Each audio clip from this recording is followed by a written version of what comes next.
ni Mandawi City Mayor Jonas Cortez nanumpa pagbalik isip sakop sa PDP laban mga katropa. Sanatan kinis politika mga higala.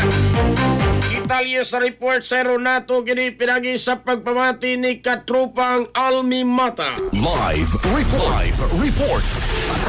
Yes, suman sa duha ka tuig sukad bibiya sa partido mibalik na sa Partido Demokratiko Pilipino Lakas ng Bayan kun PDP laban si kanhi Mandawi City Mayor Jonas Cortez. Gipahibaw ni Cortez ang iyang pagbalik pinaagi sa iyang social media post kagahapon. Din iyang gipahibaw nga may balik siya tungod sa iyang prinsipyo o pagsuporta sa federalismo nga porma sa gobyerno. Nagpasalamat usab si Cortez kang Davao City Mayor Sebastian Duterte o mas nailhang Baste nga mo'y presidente sa PDP laban.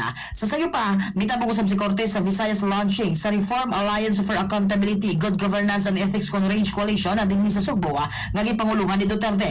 Ang mga koalisyon sa Visayas gilangkoban sa 111 ka grupo ang kaalyado sa pamilya Duterte lakip na mga partidong PDP Laban, Partido Reforma ug Reform PH.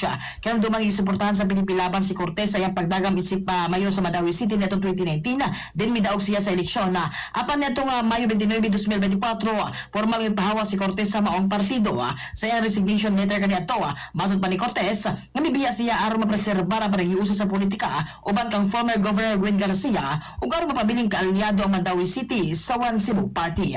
Mga katropa, alang sa mabahimsog sa Panawas, inumog sa Anthona Plus Gold alang sa naghiusang Pilipino para sa Pilipinas kini yung katropa Almi Mata, XFM News. XFM report. Suntown Plus Gold, mapalit sa mga butika sa inyong lugar.